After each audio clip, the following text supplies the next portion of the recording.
Good morning, student. Once again to the BSc third year classes.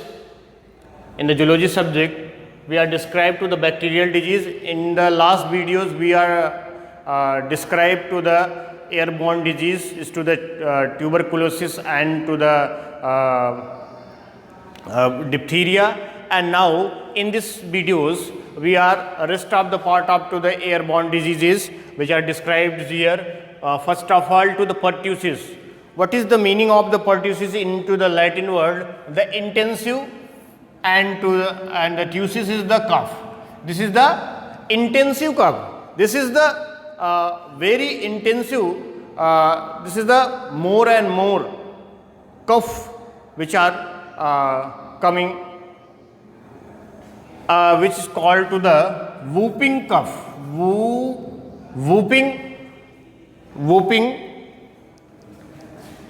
Whooping cough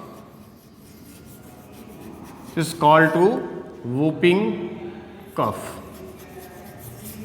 More intensive cough along with the person, that is called to the whooping cough, so that to the pertussis. And this is the affected, this is the more serious airborne disease and affected to the children. What is the first of all to the casual agent? What is the casual agent of to the pertussis? Casual agent of the pertussis is that Bordetella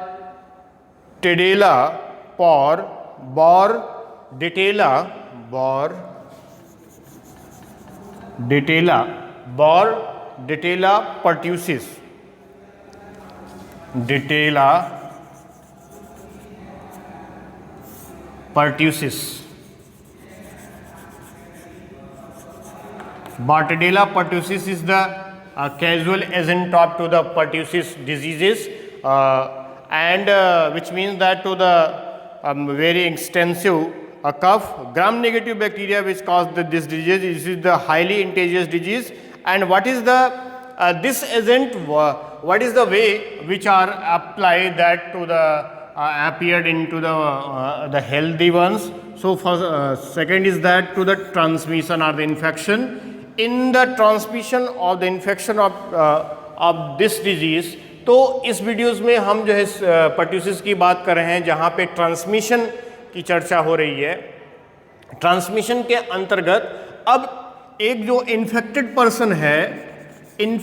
जो person है जिसको pertussis रोग हुआ है, infected person से healthy person में जो जब डिजीज होता है तो वो वही ड्रॉपलेट्स के माध्यम से फैलता है और उस रेस्पिरेटरी ट्रैक्ट्स में ये पहुंचता है.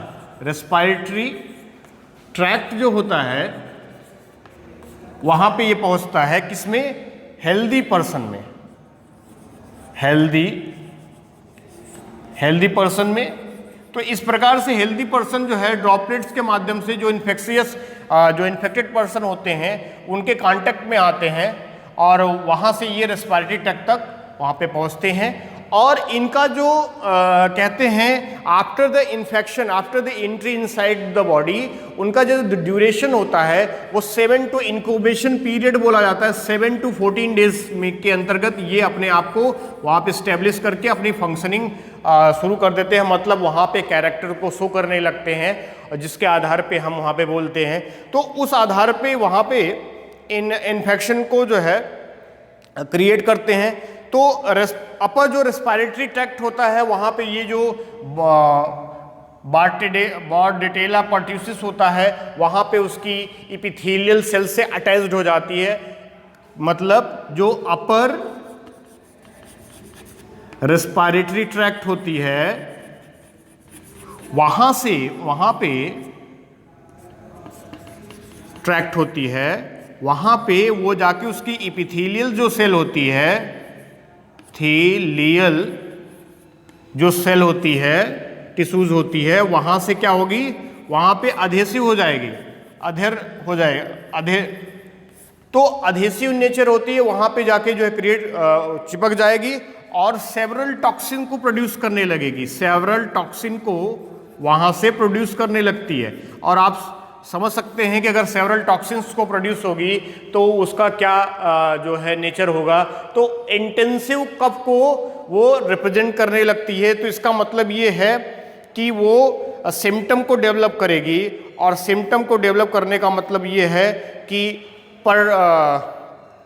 पर्ट्यूसिस टॉक्सिन को प्रोड्यूस करती है, और इसका मतलब ये है कि मोर एक्सटेंसिव कफ या फिर वूपिंग कफ होने लगता है, और उसके साथ में पेन और फीवर एक कॉमन प्रोसीजर है। लास्ट में चलते हैं डायग्नोसिस और कंट्रोल की तरफ, प्रिवेंशन की तरफ चलेंगे। तो सबसे पहले ऑब्जर्वेशन करते हैं, क्लिनिकल ऑब्जर्वेशन लेबोरेटरी कंडीशन के अंतर्गत होता है, और लेबोरेटरी कंडीशन में इसका कल्चर करके इसको जानने का प्रयास करते हैं। तो सीरोलॉजिकल टेस्ट किया जाता है, नेजोफेरेंजियल स्वैब लिया जाता है, और उसके माध्यम से इसको डायग्नोस करते हैं, और बाद में इसकी कीमोथेरेपी करते हैं। Some of the given to the drugs and to the to the children to the 2 to 3 years age recommended to the DPT vaccine.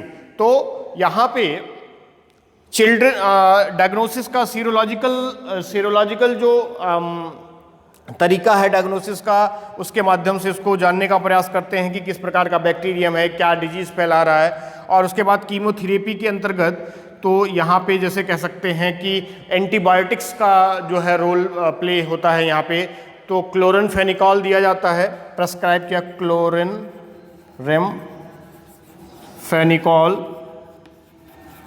Tetracycline,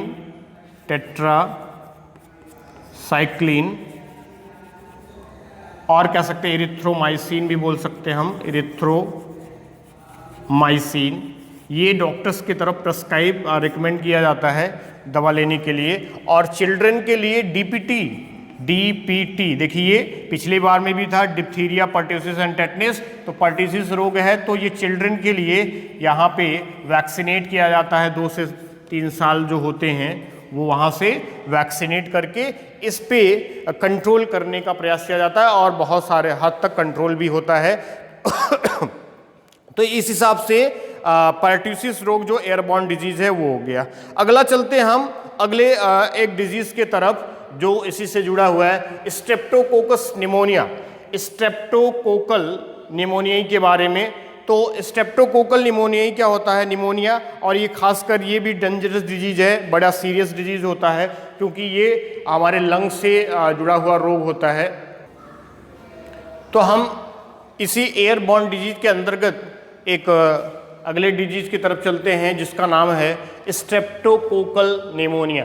अब ये स्ट्रेप्टोकोकल निमोनिया विशेषकर लंग्स में होने वाला डिजीज है, लंग्स से जुड़ा हुआ डिजीज है, निमोनिया जिसको आप बोलते हैं सामान्य भाषा में, as you can say in the general word, that is the pneumonia disease. So pneumonia which are spread by to the bacterium, whose kinds of the bacterium which cause to the disease, that is the causal agent is that to the Streptococcus pneumoniae or the Diplococcus pneumoniae। Cocci जो bacteria होता है, जो spherical bacteria होता है, उसके द्वारा ये रोग फैला जाता है। तो आप देखें कैजुअल एजेंट की जब हम बात करते हैं, casual agent of to the streptococcal pneumoniae, तो यहाँ पे स्ट्रेप्टोकोकस निमोनियाई जो वर्ड्स आता है, स्ट्रेप्टोकोकस निमोनियाई वर्ड्स आता है, निमोनियाई स्ट्रेप्टोकोकस निमोनियाई, या सिंगुलर में बात करते हैं स्ट्रेप्टोकोकस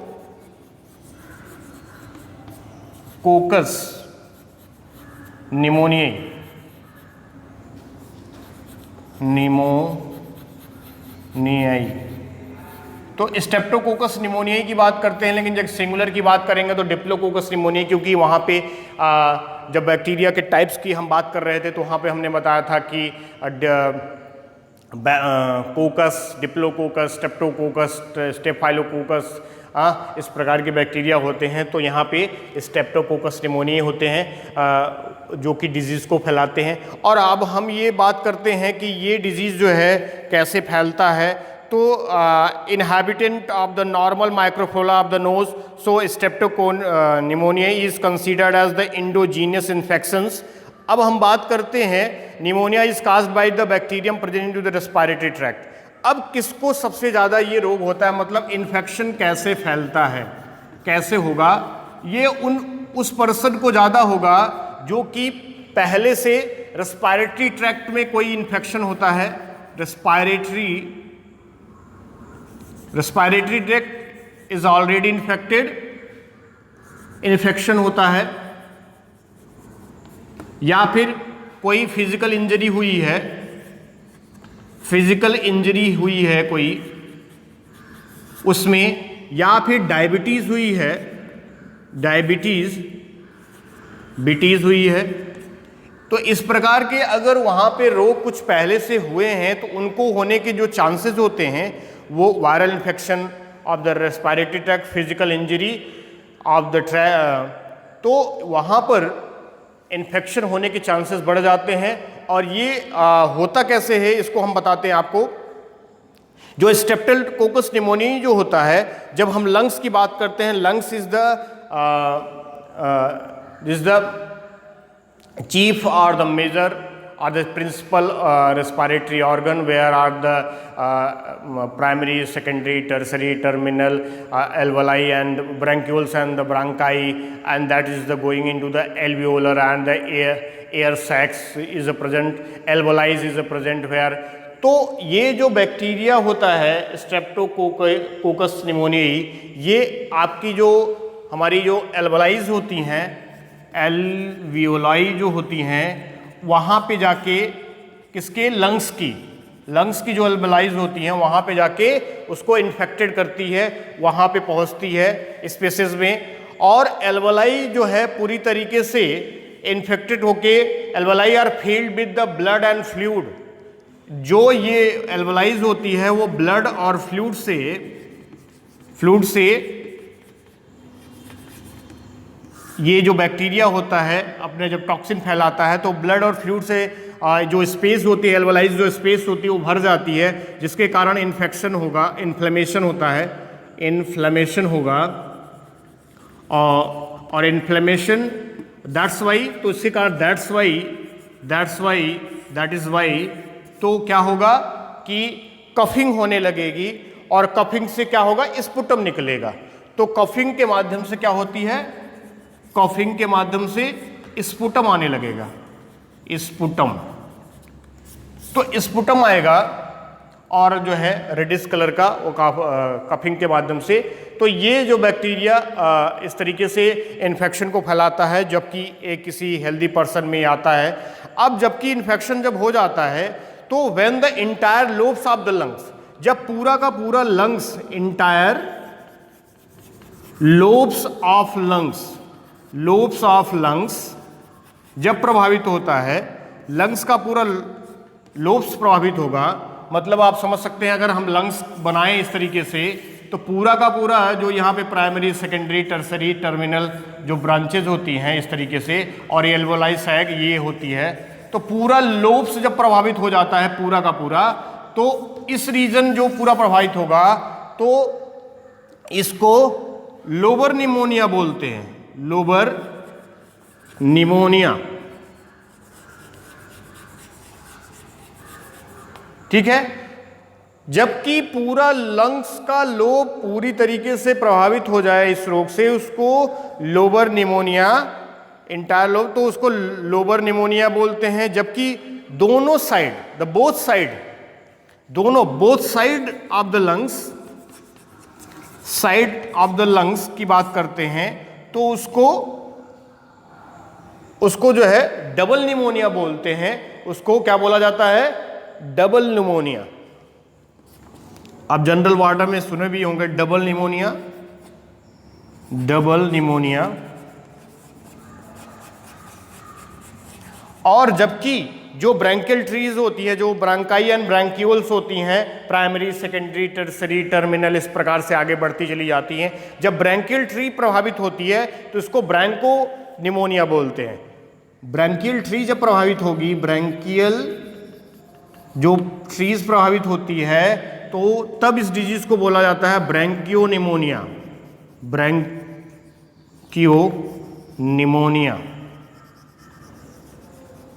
निमोनिया बोला जाता है।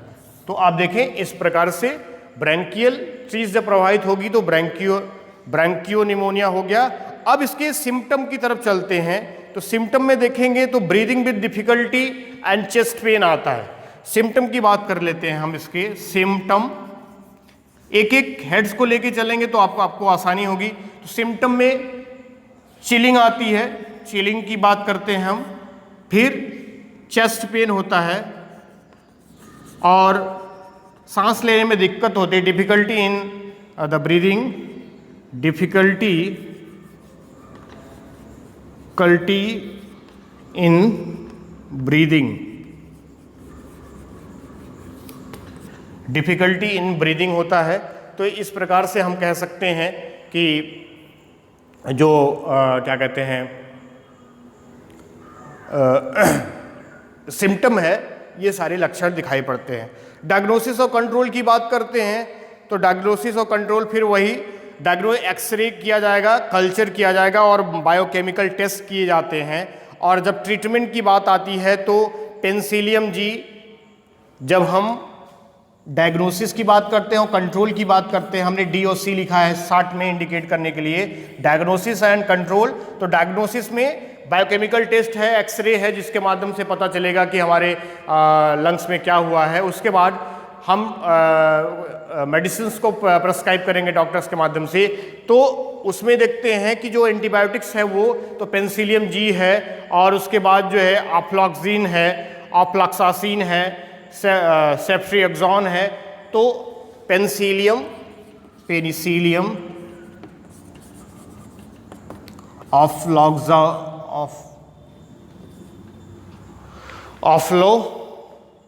ऑफ्लॉक्सासिन, सेफ्ट्रिएक्सोन, ट्री, इस प्रकार से कुछ जो है एंटीबायोटिक्स जो दवाइयाँ आती हैं, एक्सोन, ये दवाएं जो है कीमोथेरेपी के रूप में इसको स्ट्रेप्टोकोकल निमोनिया को रोकने के लिए या फिर जो है ठीक होने के लिए किया जाता है। तो इस प्रकार से आपने देखा कैजुअल एजेंट, इन्फेक्शन, सिम्टम और डायग्नोसिस एंड कंट्रोल की बात हमने की। तो ये स्ट्रेप्टोकोकस निमोनिया कैसे होता है आप एक बार फिर से रिमाइंड कर लीजिए। जबकि पूरा ब्लड एंड फ्लूइड होगा, इन्फ्लेमेशन बढ़ेगा तो कफिंग और स्पुटम आने लगेगा, इंटायर लोब्स का, लंग्स का इंटायर लोब प्रभावित होगा, which are called to the lobar pneumonia, and both side is called which are infected to the double pneumonia, and only to the branchial trees is infected to the bronchopneumonia। तो इस प्रकार से ये क्या कहते हैं स्ट्रेप्टोकोकल निमोनिया के बारे में रिप्रेजेंटेशन किया गया। एक लास्ट डिजीज की बात करेंगे हम, मेनिंजाइटिस की। तो मेनिंजाइटिस जो रोग होता है वो एयरबॉर्न डिजीज के अंतर्गत होता है और विशेषकर इसमें नर्वस सिस्टम प्रभावित होता है, तो उसको हम देख लेते हैं। तो अब हम अगले डिजीज की बात करते हैं जिसको बोला जाता है मेनिंजाइटिस।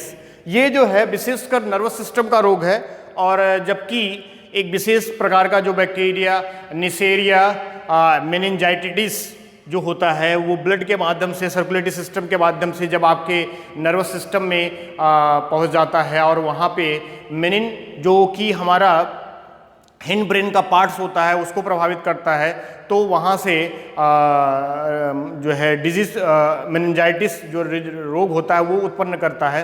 तो हम देखते हैं, तो एक बात और बताएं हम आपको, मेनिंजाइटिस शब्द है। अब आप जानें कि अगर किसी मेडिकल साइंस में अगर किसी पर्टिकुलर कोई एक स्पेसिफिक डिजीज में आइटिस शब्द जुड़ रहा है तो उसका मतलब इन्फ्लेमेशन होता है। जैसे आप जो है अपेंडिसाइटिस बोले, हाँ ये, या फिर जो है मेनिंजाइटिस बोले, तो जिस भी में भी आइटिस शब्द आए तो उसका मतलब होता है inflammation. itis which are adding to the any kinds of the particular diseases, so that is referred to the inflammation with the fever. So in here to the meningitis is the Greek word. तो meningitis Greek word में क्या है? Greek word में इसको क्या बोलते हैं? मेनिंग्स बोलते हैं। और मेनिंग्स जो कि पार्ट्स है हमने कहा ब्रेन का, तो मीन्स मेम्ब्रेनस, मेम्ब्रेन।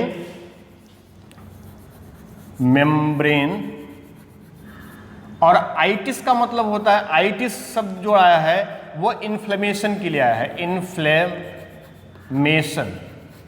तो इन्फ्लेमेशन शब्द है, यहां पे दो वर्ड्स आ गए तो आप इस समझ सकते हैं आइटिस, तो मेनिंग्स का मतलब मेम्ब्रेन और आइटिस, तो मेम्ब्रेन में जो है इन्फ्लेमेशन की प्रक्रिया हो जाए, इन्फ्लेमेशन वहां पे रिप्रेजेंट हो, तो इन्फ्लेमेशन के आधार पे हम ये बोल सकते हैं मेनिंजाइटिस। अब कैजुअल एजेंट की बात करते हैं सबसे पहले। कैजुअल एजेंट ऑफ मेनिंजाइटिस, तो अभी हमने बताया ये एक बैक्टीरिया है और वो बैक्टीरिया का नाम है नीसेरिया मेनिंजाइटिडिस। नीसेरिया मेनिंजाइटिडिस ये बैक्टीरिया होता है, ये जो कि मेनिंजाइटिस रोग को फैलाता है। और सबसे पहले हम इसके इन्फेक्शन को समझ लेते हैं, जिसके आधार पे हम समझेंगे कि कैसे ये किया जाता है।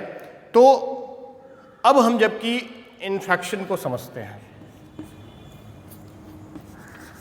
इन्फेक्शन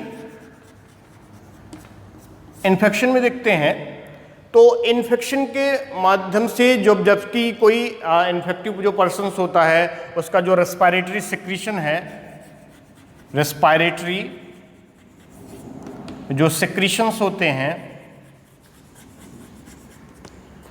जो रेस्पिरेटरी सिक्रीशन है वो किसी हेल्दी पर्सन्स के कांटेक्ट में आता है, तो वो जो है ये सोर्स होता है मेनिंजाइटिस का। तो अब ये क्या करेगा कि जो नेजल चैम्बर्स होती हैं, जो वहाँ पे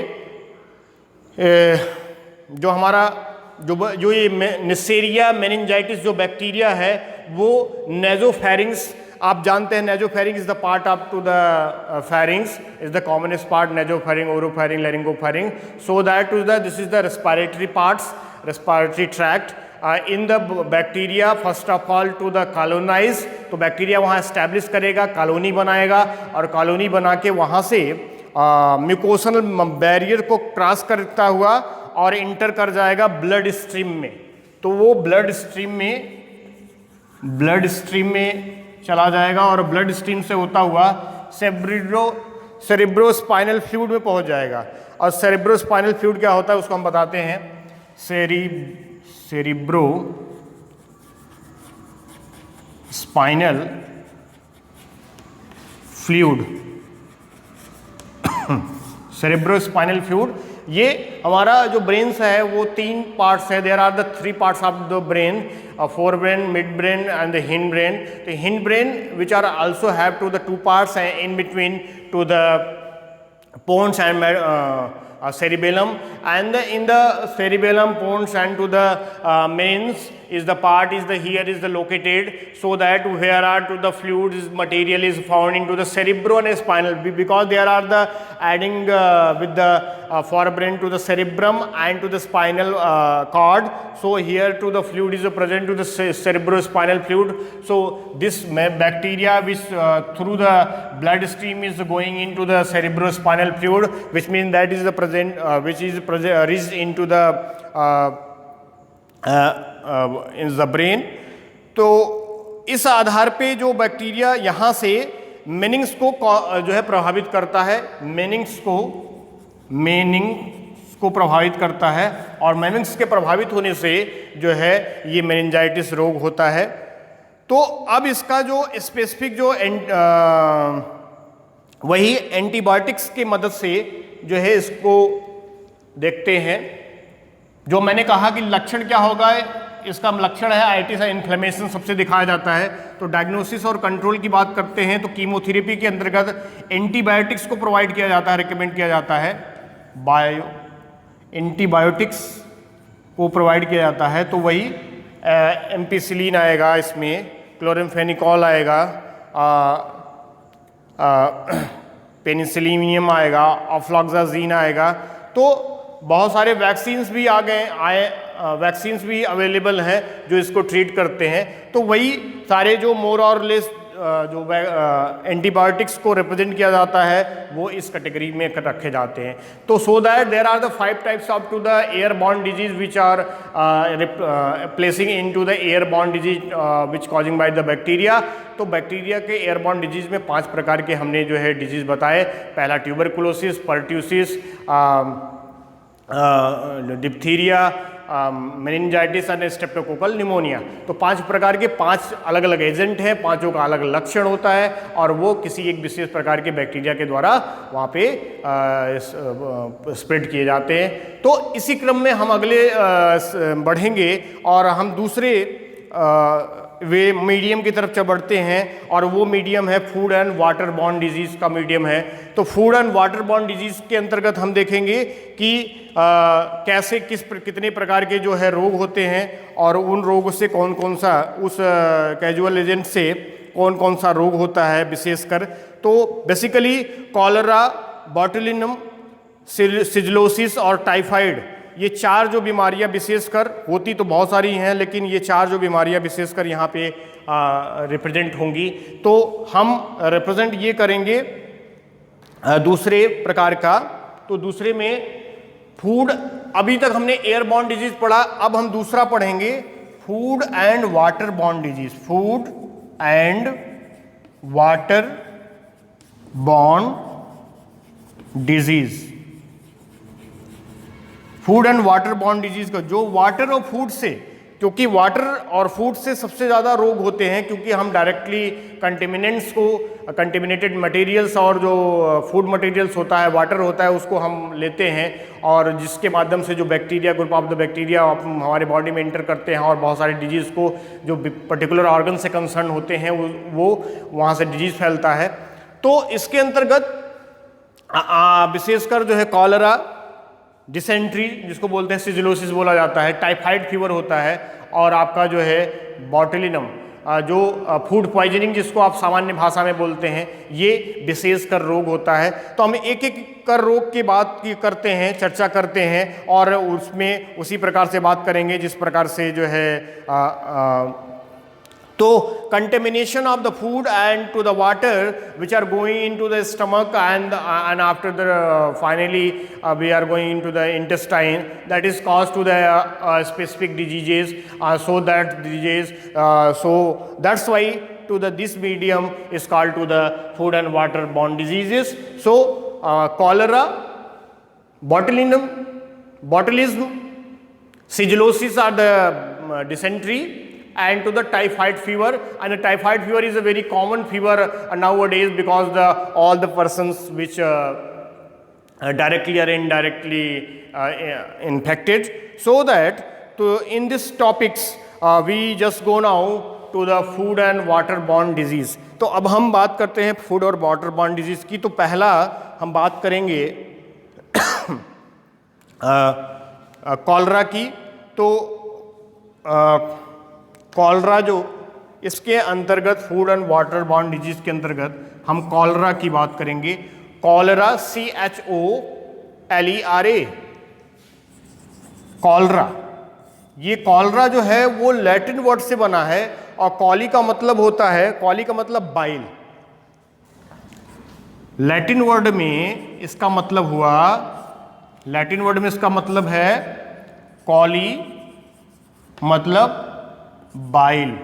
बाइल कहाँ होता है? Bile is the part of liver.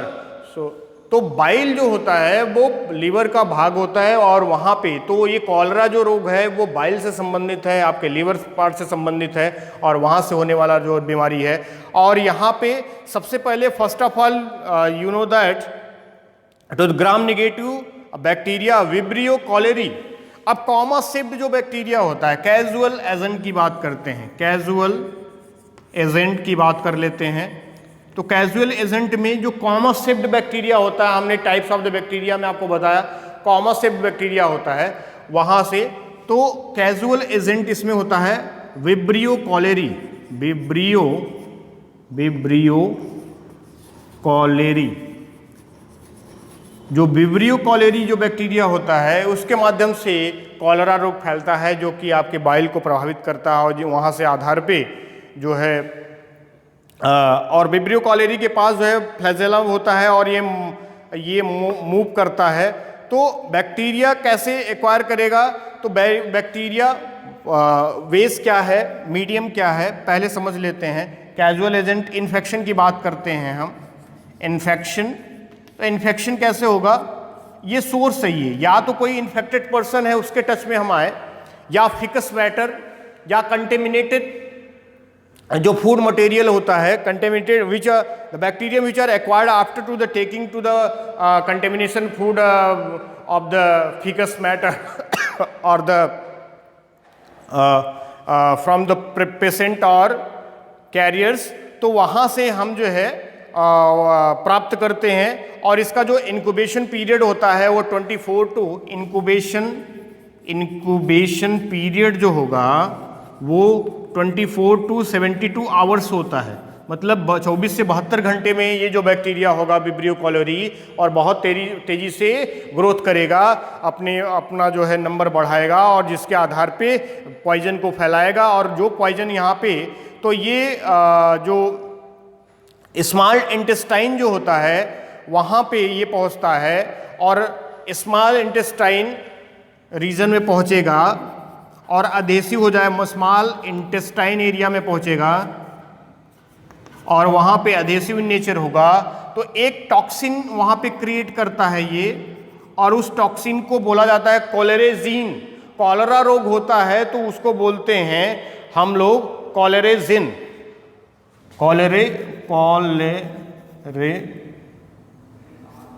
कोलेरेजिन ये टॉक्सिन को क्रिएट करता है, कोलेरेजिन नाम, that is the name to the choleragen. Choleragen toxin which are spread into the small intestine. तो इस टॉक्सिस के प्रभाव, इम्पैक्ट के आधार पे जो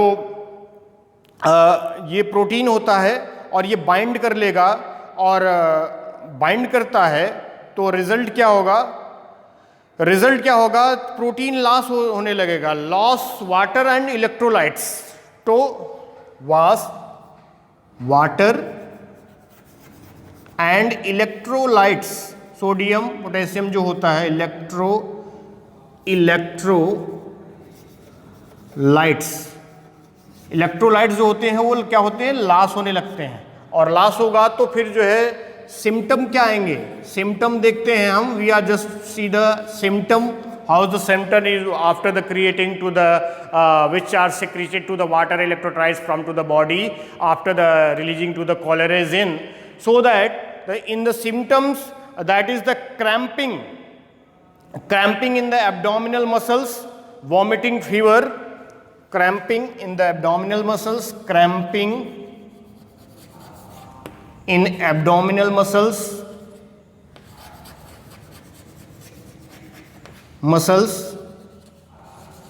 fever, headache, and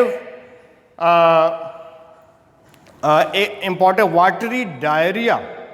Watery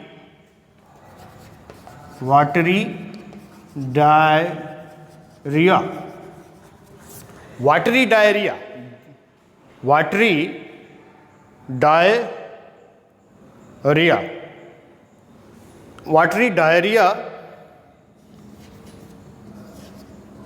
तो ये इसके सिम्टम्स होते हैं। एब्डोमिनल मसल्स वहाँ पे क्रैम्प कर जाएगी, ज़्यादा एक्सेसिव, क्योंकि यहाँ पे इलेक्ट्रोलाइट्स निकल रहे हैं तो क्रैम्पिंग होगी, क्योंकि मसल्स जो होती हैं वो इलेक्ट्रोलाइट, या मतलब कह सकते हैं कि जो हमारा जो आयंस होते हैं उनकी मदद से जो है काम करता है।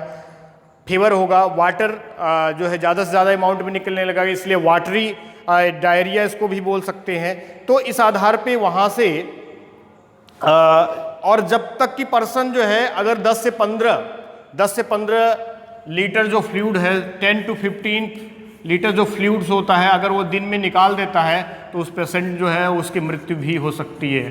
Patient is die after which secreted to the 10 to the 50 liters fluid of the per day. So that this is the food and waterborne disease that is the called to the cholera. So this is the Vibrio cholerae is the comma set bacteria. This is the very highly and infectious disease which found into the in the scenario, particularly we can say that about to the into the our societies. So we are go now finally in the diagnosis and the control. Diagnosis and the control by to the तो हम diagnosis और control पे चलते हैं. Diagnosis and control. तो diagnosis में observe किया जाता है, clinically observation, biochemical test and serological जो मेथड्स हैं उसको अप्लाई किया जाता है और उसके आधार पे फिर एंटीबायोटिक्स. और यहाँ पे चूंकि क्या है, इलेक्ट्रोलाइट्स लॉस हो रहा है, that is sodium and the potassium which are losing after that to the releasing to the 10 to the 50 liters of the fluid into the per day, and that is the a person which is a very for the person is a very injurious, because that is the if the fluid which are going into the continuously in manner along with the sodium and the potassium, so that is that their muscles in the camping and there are no mobility and there are no movement which are occupied. So in this condition, so to the sodium and potassium ions, तो इसको कहा जाता है विशेषकर रूप से हम कह सकते हैं NaCl.